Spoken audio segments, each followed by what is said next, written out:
Wigan. Wigan Watch. Wigan Watch. Wigan Watch. Wigan Watch. Wigan Watch. Wigan Watch. Wigan Watch. Wigan Watch. Wigan Watch. Wigan Watch. Wigan Watch. Wigan Watch. Wigan Watch. Hello, welcome to Wigan Watch. There wasn't a lot going on, which is why it's a couple of days later than normal. Basically, demolition seems to have ground to a halt. They're just sorting out all the rubble and everything. But the good news is that there is stuff that's happened that is worth putting up. Mainly me going on, TalkTV again, talking about important things that matter in the world. Not. And also some news that I will impart on you shortly. First up, let's have a look at the demolition for this week. Like I say, very little progress has been made in the main demolition. It's more sorting and grading, I think, that they're actually doing at the minute. Tuesday, 10:05, except it's not, it's after 11. But look, the fence has come down and it looks like it's being levelled off, which means only one thing. Looks like this area could end up being the car park or events area, depending on how you look at it, that the market been promised since the beginning of the year. Although it's got a mountain on it, so I don't think that really counts. So it's still Tuesday and we're getting more of a view now of across what used to be the market square and the market, I suppose, back in the day.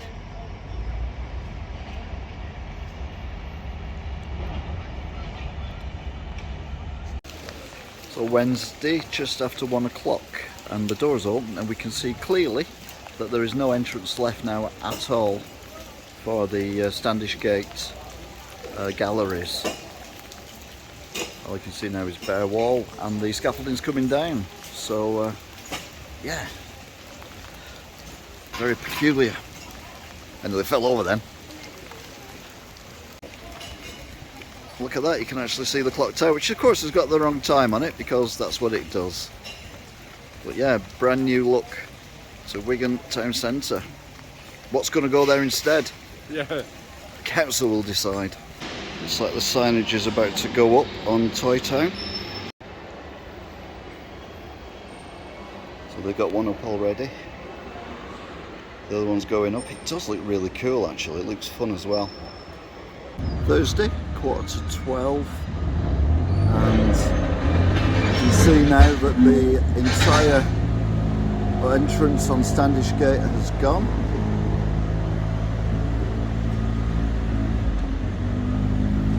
So, and the scaffolding's gone as well actually, so you can see clearly now all the shops and everything on Standish Gate. I think this is the most work going on the site at the moment, but I will have a wander around to Main Street and see what's going on there. 10:20, it's actually 10 to 12, and I noticed this yesterday and then I remembered I'd never seen it before, or never noticed it anyway. A nice new box for the electricity. They've got one on the other side where the old market gate used to be, and that's what the concrete plinth was that we looked at the other week. Other than that, it's just sorting out at the minute, so we'll have a look and see where they're up to tomorrow.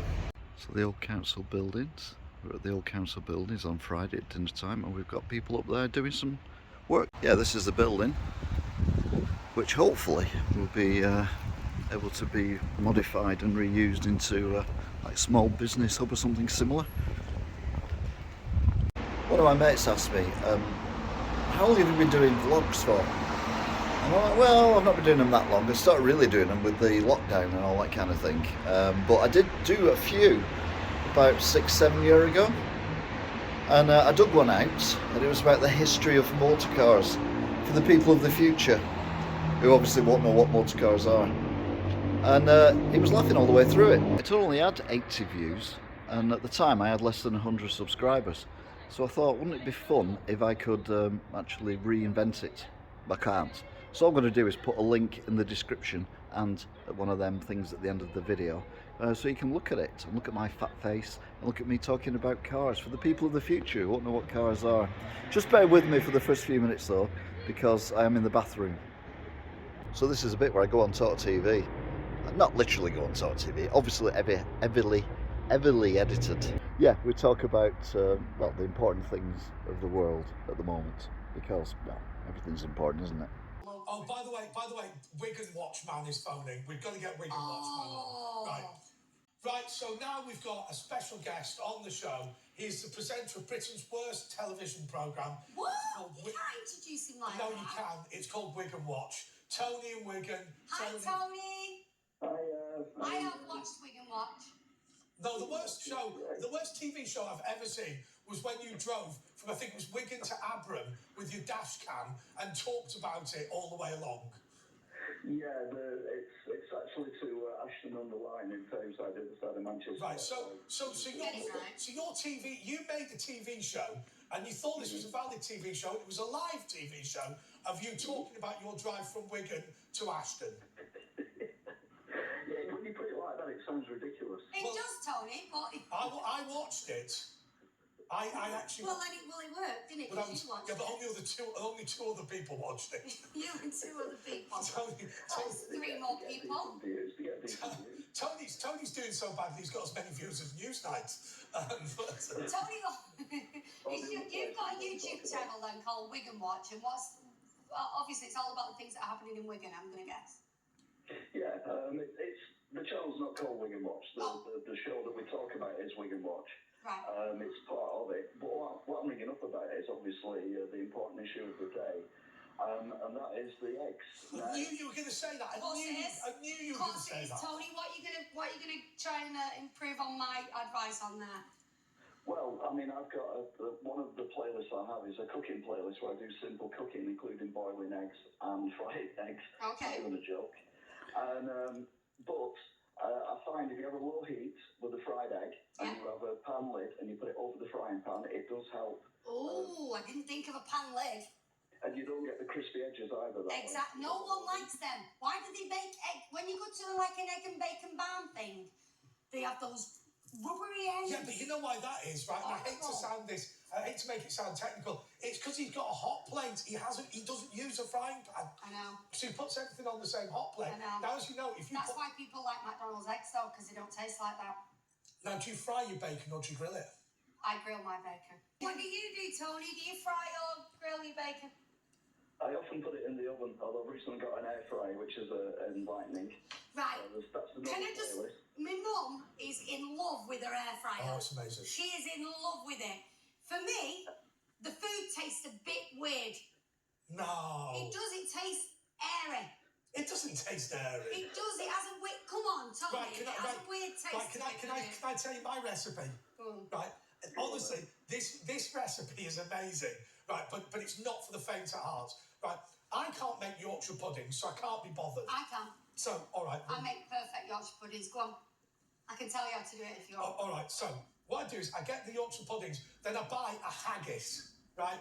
Listen to this. Okay. I get haggis. I make a ball of haggis. Oh. I put it in the Yorkshire pudding and put it in the air fryer till it's crispy. Whilst at the same time, I literally get some of that Bisto onion gravy, hot water, put in a bit of gravy, make gravy, then put the gravy on. Please never invite me to your house for tea. Of course I won't. I don't want to. But I just want to ask you. When you're presenting with me, you stay in the Travel Lodge, but you stay in the Ritz when you're with Jeremy Vine. Right, that is not acceptable. Tony from Wigan Watch, what do you think of that? Is there an element of snobbery associated with that? No, I think what she's doing is obviously Danielle is saving the company money and the company funds, whereas people like Jeremy Vine have got a lot more money and they're in bigger companies. No, she's had to pay out of her own pocket for both. So. In that case... Although, Tony, let me ask you this, right? I paid to come here. What about... No, she pays I paid to work She here. has to pay me. She's a competition winner. Tony, what about... Have you ever made a Scotch egg? Good job, my husband's paid well. No, I've never made a Scotch egg. How do you make a Scotch egg? Do you have to make it? I can't make one, but you can't... Well, you'd have to boil it, and then it's mincemeat, isn't it? And then it's crumbs around the outside, I imagine. I made one when I was a kid at school. Did you? Basically, boil an egg. Obviously take the shell off it. Yeah. People forget. Then wrap the... People forget to take the shell off. Oh my God, Tony, that's brilliant! One of the boys forgot to take the shell off. And when he got into it... Oh no! I will tell you. Tony, that's fantastic. My grandmother. Let me tell you, my grandmother got a chicken called Gertie, and I had chicken and Gertie in the garden. Okay. Right, so Gertie was used for eggs, but when Gertie no longer produced any eggs, it was Sunday dinner. It was Sunday. Gertie Sunday And my dinner. grandmother said to my mum, that's a beautiful bit of Gertie. And my mum said, we were forced to eat our friend. Oh, don't. That's a beautiful bit of He's a Gertie. vegetarian. He's going to be, look, his face, I can see him through That's the a glass. lovely wee bit of Gertie. Oh, don't. Tony, have you ever ate one of your friends? I've never had one of my pets, no. The Lord. It's late night, but we'd have still had complaints about that.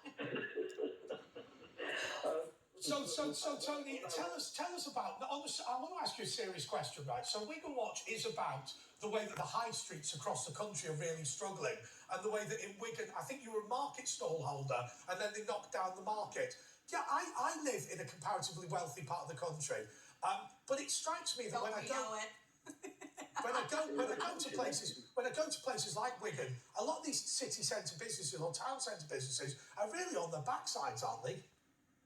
Yeah, I mean, the market is still there. I was just outside the market in a shop, and they've knocked that down for a redevelopment, but they've kept the market up, but it's isolated, and the traders in the market are really struggling because people have to walk all the way around the demolition site. Oh, that's great. And why do they do things like that? Is it as good as Berry Market? Because Berry Market's got a good reputation, hasn't it?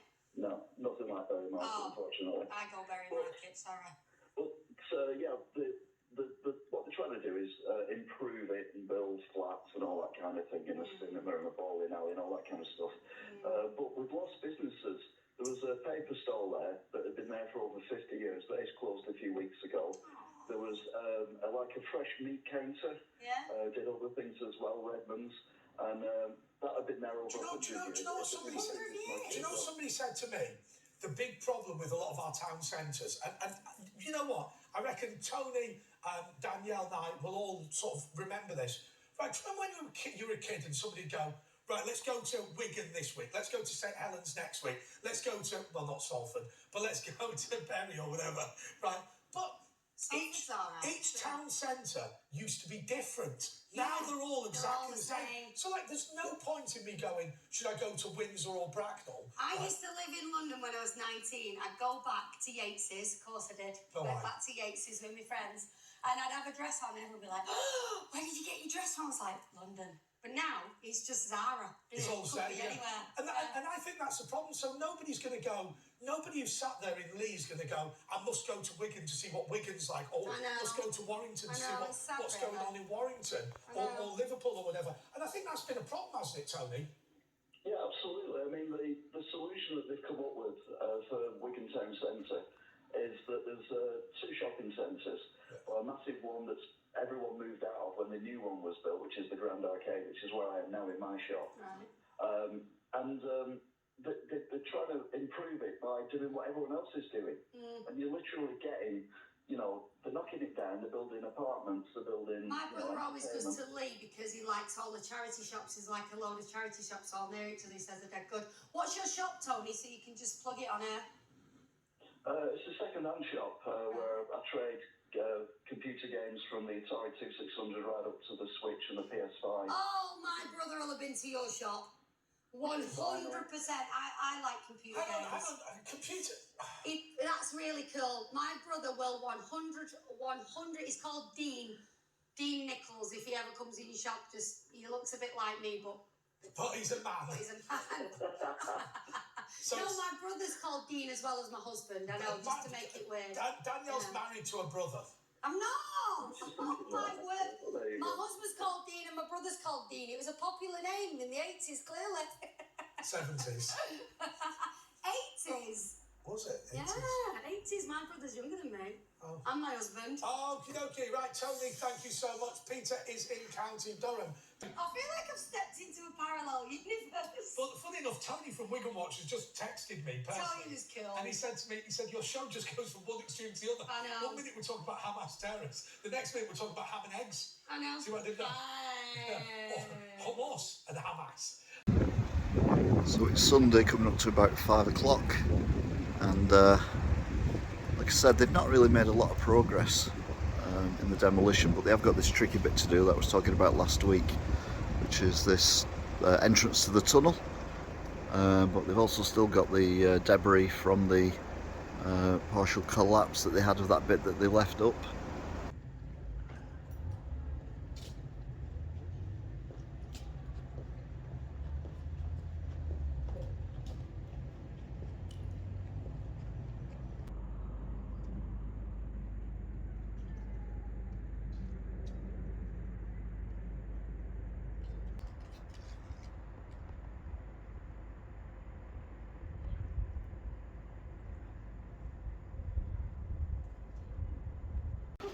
The one thing I find fascinating is the ghost windows that have been left behind. They've obviously been bricked up, that were covered over by the galleries when it was built. On the other side, not so much, but there is a hole in the wall which is a bit weird. And there's the old entrance, which is completely gone. You can see that's more of a door where the jewellers is. That's very weird. And then these numbers, D74, D74, D73, that must be where they were putting the girders when they came. So the builders knew where to put them. It's like the walkway is coming down, so they have nibbled at it a little bit, but it's all this sorting that they're doing at the moment, which is what they're concentrating on. Anyway, we'll have a look next week and see where they're up to. Clock, 20 past, 3:30, and it's 5 o'clock near enough. Anyway, that's it. We'll have a look next week and see where we're up to. You can tell it's nearly Christmas. Calendar Club are back, setting up, probably be open by the morning. So yeah, it's coming up really quickly, Calendar Club. Christmas has arrived. So that's it for Wigan Watch this week. Thank you for watching, and don't forget to click on the video that I did 7 years ago when I wasn't sure what I was going to do with my very fat face and not as much hair, even though I've got less hair now. It's very complicated.